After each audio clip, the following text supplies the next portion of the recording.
no livro de Isaías, no capítulo 40. Fica de pé.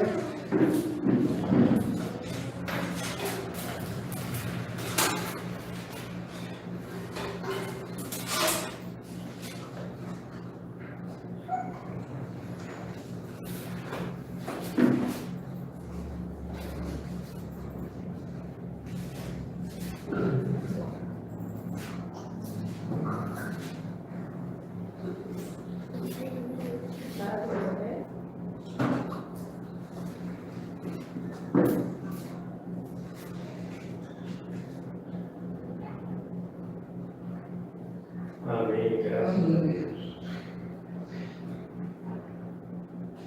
Vai dizer: consolai meu povo, diz o vosso Deus. Falai benignamente a Jerusalém, e bradai que já a sua servidão é acabada, que a sua iniquidade está expiada, e que já recebeu em dobro da mão do Senhor por todos os seus pecados. Voz do que clama no deserto, preparai o caminho do Senhor, endireitai no ermo vereda ao nosso Deus. Todo vale será exaltado, e todo monte e todo outeiro serão abatidos. E o que está torcido se endireitará, e o que é áspero se aplanará. E agora o Senhor se manifestará, e de toda a carne juntamente verá que foi a boca do Senhor que disse isso. Vamos pular para o versículo 11. Como pastor apacentará o seu rebanho, entre os braços recolherá os cordeirinhos e os levará no seu regaço. As que lamentam, ele as guiará mansamente.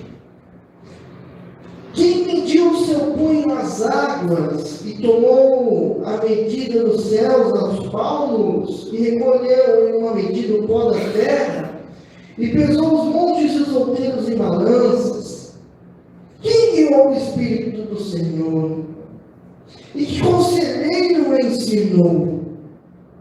Com quem tomou o conselho para que lhe desse entendimento e lhe mostrasse as veredas do juízo, e lhe ensinasse sabedoria, e lhe fizesse notório a caminho da ciência?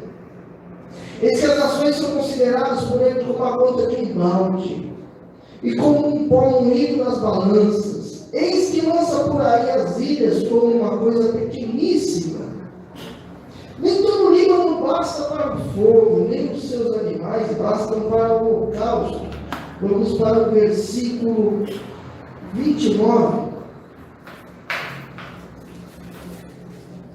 Dá vigor ao cansado e multiplica as forças aos que não têm vigor. Os jovens se cansarão e se fatigarão, e os jovens certamente cairão. Mas os que esperam no Senhor renovarão as suas forças, e subirão com asas como águias, correrão e não se cansarão, caminharão e não se fatigarão. Amém? Feche seus olhos nesse momento. Soberano Deus, eterno Pai, estamos diante da sua presença. Lemos uma parte, Senhor, da sua Sagrada Escritura, da sua palavra. Que essa palavra, que essa mensagem preencha os nossos corações. Usa as nossas bocas como vasos na sua presença, Senhor. E o que for dito aqui seja inspirado e movido pelo teu Espírito Santo. É o que te pedimos em nome de Jesus. Amém. Glória a Deus. Pode se sentar. Glória a Deus.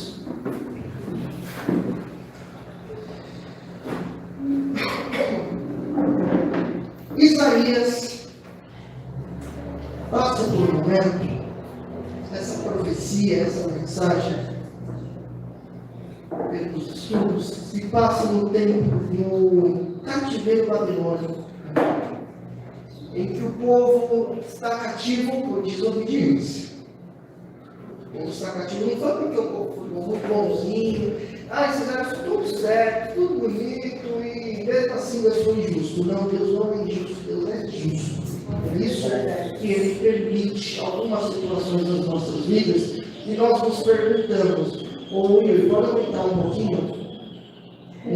Obrigado. E nós perguntamos, às vezes, Senhor, por que isso acontece? Por que isso está passando na minha vida? É sinal que Deus é justo. Pode baixar um pouquinho, por favor. Deus é justo. Deus é justo.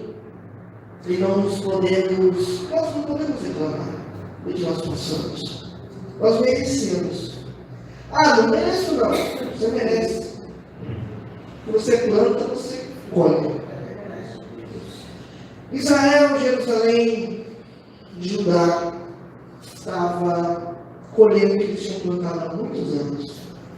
Se rebelaram contra Deus, fizeram tudo que era errado, e ainda se achavam uma razão de ser o povo escolhido. E foi pregado o cativeiro. Foi pregado de uma forma que, mesmo que eles se arrependessem, eles passariam no cativeiro. Deus só avisava através dos profetas: olha, vocês vão passar no cativeiro. Muitos viravam as costas para Deus, e vários profetas passaram para avisar esse povo. Mas o povo não deu importância, os reis não deram importância, e sofreram as consequências. Mas chega um tempo, Deus usa a boca do profeta Isaías para profetizar livramento a esse povo. Profetizar que eles sairiam do cativeiro, eles sairiam dessa situação. Que o Senhor exaltaria as suas cabeças, que o Senhor os faria voltar a Jerusalém, que eles viveriam um novo tempo debaixo do poder da soberania de Deus. Porém, nós lemos aqui em alguns versículos, nós pegamos alguns versículos para ler, alguns versículos importantes dessa palavra, e eu creio que vocês se recordam, quando nós lemos no versículo 3, que fala: voz do que clama no deserto, preparai o caminho do Senhor, endireitai no ermo vereda nosso Deus. Esse versículo tem duas situações, tem dois significados. De livramento ao povo, que o Senhor estava preparando um livramento a ele, e estava preparando as veredas porque eles estavam num deserto. Não um deserto de forma material, mas de forma espiritual, eles estavam no deserto. E o Senhor ali estava preparando para eles o quê? Algo melhor. O Senhor estaria os livrando. Então, pelo profeta Isaías, Deus falava: prepara o caminho, clame no deserto, eu vou endireitar o ermo, vereda ao nosso Deus. Todo vale vai ser exaltado, todo monte e montanha serão abatidos, e o que está torcido vai se endireitar, o que é áspero vai se aplanar, tudo que ao contrário vai se endireitar. Essa é a promessa que Deus dava ao povo. Mas nós temos outro significado também muito mais importante. Quando se fala da voz que clama no deserto, nós nos remetemos ao profeta João Batista. Porque ele começou a clamar no deserto. O ministério de João Batista foi justamente para isso: proclamar a vinda de Cristo, proclamar a vinda do Messias. Então ele proclamava no deserto. Ele foi um missionário que Deus colocou ele no meio do deserto. Ele não ficava em Jerusalém. Jerusalém ele era louco, ele ia ser morto, ele foi morto em Jerusalém. Mas o Senhor colocou ele por vários anos no deserto. Primeiro para ele se preparar de purificação. E depois para ele abrir a sua boca e falar que vinha alguém após ele. Então ele preparou o caminho. De forma dura, sim. O profeta João Batista, ele não era um profeta de falar de forma mansa. Não. A sua característica, a sua personalidade, ele era bravo na forma de falar. Ele não passava a mão na cabeça de ninguém. E às vezes nós temos tantos pregadores que hoje falam de forma mais dura, mais ríspida, e ninguém entende esses pregadores. Por quê? Porque estão falando muito ríspido. Porque aqui a gente tem que falar com amor, porque o Evangelho de Jesus é amor. A história é essa. Mistura o amor com a liberdade que Cristo não nos dá. Mistura esse Evangelho da paz e amor aí, como se fosse um Evangelho que tudo pode. Você pode fazer tudo. Por quê? Porque Deus vai te perdoar de tudo. Porque Ele é tão misericordioso. Você pinta e borda, você ouve a palavra do Senhor, você vem na casa do Senhor, você ouve a palavra. Mas se você vem na casa do Senhor, ouve uma palavra que só passa a mão na tua cabeça, que só infla o teu ego, concorda que você vai fazer tudo o que você quiser. Por quê? Porque ninguém está te ensinando o caminho correto.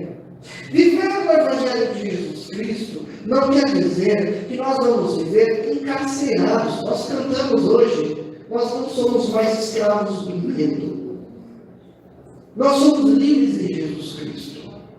Se nós somos livres em Jesus Cristo, nós sabemos que o caminho dele é tão perfeito de andar. Pode ser um caminho espinhoso algumas vezes, pode ser um caminho que nós olhemos e falamos, eu não queria passar por esse caminho. Tem um atalho. Existem atalhos nas nossas vidas. Atalhos que não nos levarão a Jesus Cristo. Atalhos que nos levarão à perdição. Atalhos que nos levarão ao pecado. Atalhos que nos levarão à mentira. E às vezes esses atalhos não têm volta. Mas bem-aventurados somos nós que ouvimos essa palavra nessa manhã. E nós sabemos que, mesmo diante de todas as provações, diante de todas as circunstâncias da nossa vida, nós sabemos que nós estamos andando no caminho de Jesus. Amém. Amém. No versículo 5, fala que a glória do Senhor se manifestará. E de toda a carne juntamente verá que foi a boca do Senhor que disse isso. Haverá cumprimento, por quê? Porque não foi a minha boca. Eu, Isaías, falei, profetizei, mas fui usado por Deus. E a glória do Senhor se manifestará. Ela virá mediante o que? A voz que clama no deserto, que anunciará a vinda do Messias. Vindo o Messias, a glória de Deus se manifestará em Jerusalém. E essa glória permanece até os nossos dias. A glória do Senhor preenche os nossos corações de tal forma que quando nós somos preenchidos da glória de Deus, a tristeza vai embora, a tribulação vai embora, a dor de cabeça vai embora.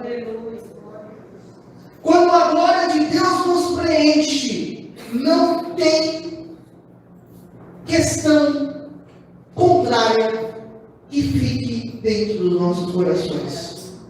Mas para que a glória do Senhor nos preencha, nós precisamos estar com Jesus Cristo. Nós precisamos andar no caminho de Jesus. Porque só em Jesus essa glória nos preencherá. Pastor, como que eu faço para estar junto a Cristo? Ouvindo a sua palavra e sendo praticante dela. Estar em oração a todo momento. Mas eu vou viver 24 horas por dia em oração, eu tenho mais que fazer, pastor. Eu também tenho. Eu tenho muito mais que fazer. Mas, quando a nossa vida é ligada a Jesus Cristo, nós não precisamos ficar 24 horas em oração. Porque cada um tem o que fazer, tem o seu trabalho, tem os seus afazeres. Mas quando estamos em comunhão com Deus, em um momento oportuno, nós sentimos a visitação do Espírito Santo. Às vezes nós estamos dentro do ônibus e Deus, a glória do Senhor se faz presente ali, e Deus começa a visitar os nossos corações, e quantas vezes nós nos seguramos dentro do ônibus para não chorar, e para não dar um glória a Deus alto, para não dar um aleluia, por quê? Porque nós sabemos que o Senhor se faz presente dentro de nós. Amém. É tão bom. Às vezes nós estamos dentro do nosso serviço, dentro da nossa casa, estamos fazendo uma coisa que não tem nada a ver com a obra de Deus, mas do nada salta um tanto de júbilo nas nossas bocas, e ali as lágrimas descem e nosso coração começa a se encher, e mais uma vez a glória de Deus se faz presente nos nossos corações. Essa mesma glória que nos enche nesta manhã, meus irmãos e minhas irmãs, é a mesma glória do Senhor que convida a te abrir o coração nesse momento e deixar a glória do Senhor se manifestar. Tomarmos a ceia do Senhor sem sentirmos a glória dele é algo que não tem nexo, não tem sentido. Porque se nós sabemos que a glória do Senhor invade os nossos corações, nós sabemos o real motivo da sua morte e da sua ressurreição. No versículo 11, nós lemos algo: como pastor, ele apacentará o seu rebanho entre os braços, recolherá os cordeirinhos e os levará no seu regaço. As que amamentam, ele as guiará mansamente. Tem alguma dúvida de quem é esse pastor? Acho que nós não temos. Jesus é o bom pastor. Isaías já profetizava isso praticamente 500 anos antes da vinda de Cristo. Tem gente que acha que a promessa tem que acontecer no dia da noite. Quando Cristo veio, ninguém que tinha ouvido isso aqui estava mais, não existia ninguém. Já tinham passado pelo menos 5 gerações, 6, 7, porque a vida daquela época não era a nossa vida, de viver, na tendência de viver 70, 80 anos, não. O pessoal morreu com 40, 50, não tinha. Ah, mas eu já li na Bíblia que o povo vivia há 900 anos. Não, o calendário judaico é um calendário totalmente diferente do calendário cristão. Então, os dias eram diminuídos, tinha toda uma questão. Viveu 900 anos? No calendário judaico, que é um pouco menor. Se eu estiver errando, alguém pode me corrigir, não tem problema nenhum. Não acho ruim, não. Mas, se passaram muitas gerações. Teve um tempo que ninguém profetizou. 400 anos de silêncio. Imagina você ficar 400 anos sem ouvir nada. Deus não tomar ninguém para profetizar a Jerusalém. O povo passou no silêncio. Deus deu total silêncio. Porque tudo que tinha que ser cumprido, Deus já tinha dado aos seus profetas. Deus já tinha dado a Jeremias, Deus já tinha dado a Isaías, Deus já tinha dado a Ezequiel, Deus já tinha dado aos profetas menores como Ageu, como Abacuque, como Malaquias. Deus já tinha dado esses profetas. Então há um espaço de 400 anos que há silêncio. E nesses 400 anos, eu vou tentar resumir ao máximo. O povo se aproveitou e virou Jerusalém, virou um lugar de partidos. Aí vieram os saduceus, vieram os fariseus, e foram se criando linhas do judaísmo. E o povo, em vez de lembrar da misericórdia de Deus, que ele sempre teve, o povo começou a inventar mais lei, e mais lei, e mais lei, e mais lei. E dos 10 mandamentos de Moisés, saíram mais de 600 leis. E ninguém suportava mais aquilo. Cada um achava que tinha razão. Cada linha achava que só aquela linha tinha razão. Que só aquele povo que ali se ajudava achava que entendia mais dos sagrados livros, das sagradas escrituras, do que os outros. E parece que isso continua até hoje. As brigas que se há entre igrejas, entre linhas teológicas, continuam até hoje e o povo ainda não aprendeu. Porque eu sei mais da Bíblia que meu irmão. Eu sei mais do que é sentir Deus, sentir entre aspas, do que meu irmão. E as brigas continuam. O povo não aprende nada. Bem-aventurados somos nós, que mesmo nas nossas limitações, nós aprendemos que o que vem de Deus é a partir desse sagrado livro. E que nós, às vezes, temos dificuldades até de interpretá-lo. Porque ele é um livro, muitas vezes, em alguns capítulos, que nos dá um pouco de dificuldade, um pouco de questionamento. E não é feio você falar isso.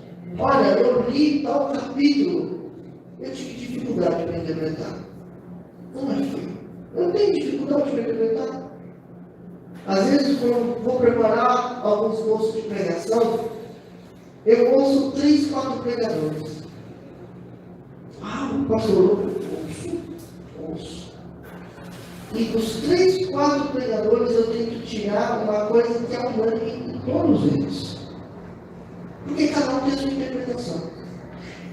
Fora isso, aí eu vou buscar em mais alguns estudos para ver se o que os pregadores estão pregando bate justamente com os estudos de Bíblia. E eu não sou teólogo. Mas a minha preocupação de falar de uma forma que tenha coerência, porque eu não estou pregando para mim, eu estou pregando para a igreja de Cristo, eu estou pregando para ovelhas que Deus nos confiou. Eu não posso falar besteira, eu não posso sair falando qualquer coisa. Por quê? Porque o pastor que veio ao mundo para apacentar as suas ovelhas, ele deixou a mensagem na cruz. E por isso, eu não posso sair fora da mensagem da cruz. Porque a maior mensagem que o mundo pode ter hoje e sempre será a mensagem da cruz. Se nós formos agora para o versículo 29, o profeta vai falar o seguinte: que ele dá vigor, não o profeta, mas Deus, dá vigor ao cansado e multiplica as forças aos que não têm nenhum vigor, não têm nenhuma energia. Os jovens se cansarão, se fatigarão, eles se cansarão. Os jovens certamente cairão, mas os que esperam no Senhor renovarão as suas forças e subirão com asas como águia, e correrão e não se cansarão, caminharão e não se fatigarão. Vamos refletir sobre esses 2 versículos importantíssimos desse livro. Dar vigor ao cansado. Jesus Cristo, no seu início de ministério, ele fala: vinde a mim, vós que estáis cansados e oprimidos, e eu os aliviarei. Olha o cumprimento da palavra. Nós estamos aqui porque Deus não colocou em nós um jugo pesado, um fardo pesado. Não. O Evangelho de Cristo nos proporciona um fardo leve, um jugo suave. Mas eu não sinto isso. Se você tem comunhão com Cristo, você sente. Porém,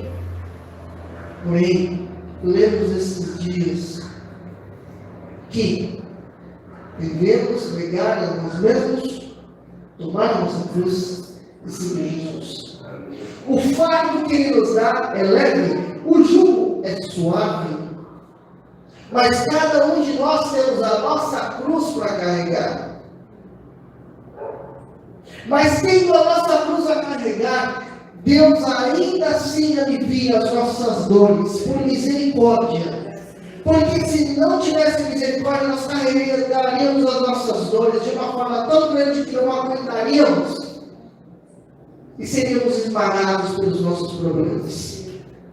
Mas Deus é tão misericordioso, que através da nossa oração, através da nossa súplica, através do nosso louvor, através do nosso culto racional, através da certeza de salvação que nós temos, através da perseverança da fé, nós sentimos que há uma mão poderosa nos ajudando a carregar a nossa cruz a cada dia. Aleluia. Então não reclame da prova que às vezes você passa, porque se passaram tantos anos para Jesus Cristo vir, se passaram tantos anos para Ele morrer por nós, se passaram tantos anos para Ele nos dar o direito de salvação, e quantos aguardaram Jesus Cristo? Foram mais de 400, quase 500 anos que muitos esperavam a profecia se cumprir, e até hoje existe uma religião que ainda aguarda o Messias vir. Mas nós temos certeza que o Messias já veio, que Jesus Cristo já veio na terra, que Ele já nos deu o direito de salvação, que nós somos livres do pecado, que nós somos livres do engano, que nós somos livres da mentira, porque Jesus Cristo nos libertou. Aleluia! Então glorifica o teu Senhor nessa noite, porque você não vai tomar a ceia enganado, você não vai tomar a ceia por um pão e por um suco, mas você vai tomar a ceia relembrando Jesus Cristo que morreu na cruz por você. Aleluia! Ah, isso é uma fábula. Não. Se você acredita que isso é uma fábula, você não é cristão. E eu não estou aqui para te julgar. Eu não estou aqui para julgar ninguém. Mesmo que a gente ainda tenha um espírito de julgador dentro da gente. Oh, meu Deus, a minha esposa me chama a atenção direto. E ela tem razão, e às vezes Renan, você não pode julgar, irmão. Para com isso. Principalmente, você é pastor. Você não pode fazer isso, Renan. Mas o velho homem às vezes não inversa. Porque a gente está em carne. E às vezes a gente julga, a gente é tão pecador. Porque ainda olha, às vezes eu falo, mas isso não está certo. Isso não está correto. Essa semana, ela mandou um vídeo de um pastor que ele sai por aí, pessoas que fazem programa na rua. E ele chega nessas pessoas e fala, mulher para homem, fala assim, quanto que é o seu problema? Meu Deus, o pastor falou isso. A gente se escandalizaria. E a pessoa fala, olha, tanto. Então eu vou te pagar 1h30 para você ir na minha igreja e louvar a Deus. É bonito o vídeo. É bonito. É muito bonito. Ela que me compartilhou. Achei interessante o vídeo. Mas aí, vem o velho homem, vem o julgador. Que igreja que ele é? Eu quero saber a linha teológica dele. A gente é meio besta, né? Mas ela me deu uma chamada dentro do carro. Vocês veem que o pastor também chamava atenção. A minha esposa, se deixasse, ela me disciplinava no canto. Ela me deixava umas 3 vezes. Me disciplina. Tranquilo. Eu daria risada. Se deixar, ela oxi, vai pro canto. Eu quero disciplina. Porque Deus toma a boca dela, ela é tão tímida. Mas quando Deus toma a boca dela, você sente o peso. Você fala, rapaz, é Deus que está falando pra você. E às vezes eu quero falar alguma coisa, eu só baixo a cabeça e falo, tá bom, amor. E por aí eu falo, fala, Jesus. Bate baixo, Jesus, você tem que aprender. E ela falou assim, eu não estou te falando de igreja, eu não estou falando de placa, eu estou falando do bem que ele está fazendo às pessoas, né? Eu compartilhei porque quantas pessoas queriam fazer o mesmo que ele faz e não fazem. Olha o que ele está fazendo de bem para as pessoas. Eu tive que engolir isso. Eu tive que engolir. Ainda estou remoendo. Ainda estou remoendo. Porque eu tenho que. Rapaz, eu tenho que aprender com isso aí. Eu tenho que aprender. Deus faz coisas impossíveis. E muitas das vezes Deus nos tomará para fazer coisas a serviço do reino que escandalizará algumas pessoas que estão ao nosso redor. Por quê? Porque isso não é normal para mim.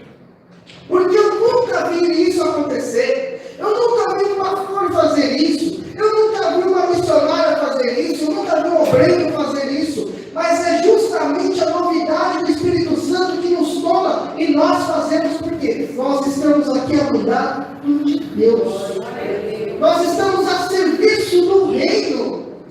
Nós não estamos de brincadeira. Nós não estamos aqui porque a gente não tem o que fazer em casa. A gente tem muito para fazer em casa.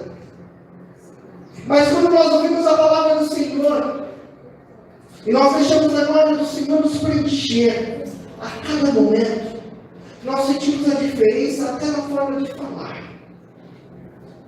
Às vezes a gente ouve pessoas falando, e Deus nos dá um filtro tão grande, que pode ser que essa pessoa nem fala igreja, que essa pessoa nunca nem quis pisar dentro da igreja, mas Deus toma bocas para nos dar recados, e nós paramos, olhamos e falamos, mas Jesus, por que Deus teve que usar essa pessoa para falar comigo?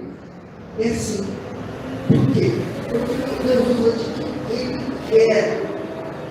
Para de querer pensar que Deus só usará de um pastor, de uma pastora, de um presbítero, de uma presbítera, de uma diaconisa, não, de uma missionária, não, de uma irmã do ciclo de oração, não.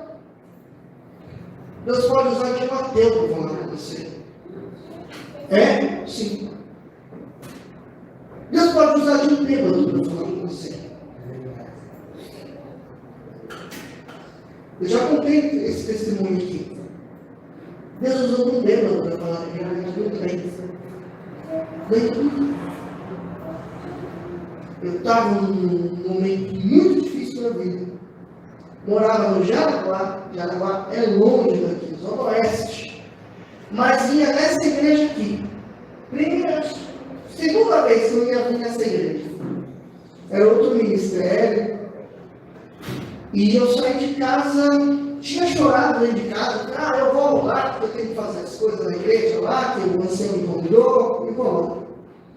Saí muito chateado dentro de casa, entrei dentro do trem, ali no Jaraguá, sentei, daí no Jaraguá, baixei a cabeça, passou uns 2 minutos, eu vi um bêbado. Mas me tirou a paciência do mundo. Mas ele calava a boca. E zoa com um, e fala com outra, e não sei o quê. E eu vou falar, olha, na boa, se esse bêbado vier para o meu lado, mas ele vai ouvir uma parte, porque eu vou falar um monte dele. Eu estou sem paciência, eu estou provado, eu não quero ouvir nada desse bêbado. A minha vontade era mudar de vagão. Isso estava mais ou menos com a estação de Pirituba. Tinha passado só a Vila Clarice e Pirituba. E eu bravo já, eu vou para a igreja e tem que ficar ouvindo um bêbado. Do nada. Eu vou lá. Quando eu fui olhar para ele, ele apontou para mim e falou assim, você mesmo. Por que você está chorando? Eu não estava chorando. Por que você está reclamando? Aí ele começou a cantar. Não chores, quem cuida de você não dorme. Levanta, tem muita gente que te ama. Deus mandou te dizer que vai acontecer do nada. Aí as lágrimas começaram a cair e Deus começou a me visitar. Ele só olhou para mim e falou assim: para de chorar. Para de chorar. A vitória é certa, tá bom? Levantou, desceu na próxima estação. E eu que nem um besta, chorando e falando: Jesus, me desculpa. Oh, Deus me perdoa. É assim que Deus faz com a gente. Deus nos ensina. Hoje, quando eu vejo nego, eu ainda tenho preconceito. Eu tenho, vou falar, porque tem medo do chato. Tem medo que não fala nada com nada. Ele está inspirado por Deus, ele quer encher o saco. Mas, às vezes a gente ouve de algumas pessoas que estão autorizadas coisas que nem o seu pastor falaria, mas que Deus usa dessas pessoas. E às vezes Deus usa, sabe por quê? Porque essas pessoas não se lembrarão do dia que foi falado. E não será uma vanglória. Ele não se exaltará e falar assim: olha, fui eu que preguei isso para aquela moça, para aquele homem, para aquela mulher. Não. Ele só foi usado. Mas um vaso pode sair, de uma fonte pode sair duas águas? Não. A palavra de Deus não. Mas quando Deus quer tomar a vida de alguém para ser mensageiro, ele entra onde é impossível entrar. Ele faz o que é impossível aos nossos olhos fazer. Então, meu irmão e minha irmã, encerrando essa mensagem nessa manhã, creia que a renovação nas nossas vidas irá acontecer a partir do momento que a escama dos nossos olhos caírem para alguns preconceitos. A partir do momento que nós abrimos o nosso coração e deixamos a glória do Senhor nos preencher. Quando nós entendermos, quando nós orarmos, quando nós ouvirmos a palavra do Senhor, quando nós a praticarmos, a glória do Senhor nos encherá. E a partir do momento que a glória do Senhor nos preencher, aí sim o Senhor renovará todas as nossas forças.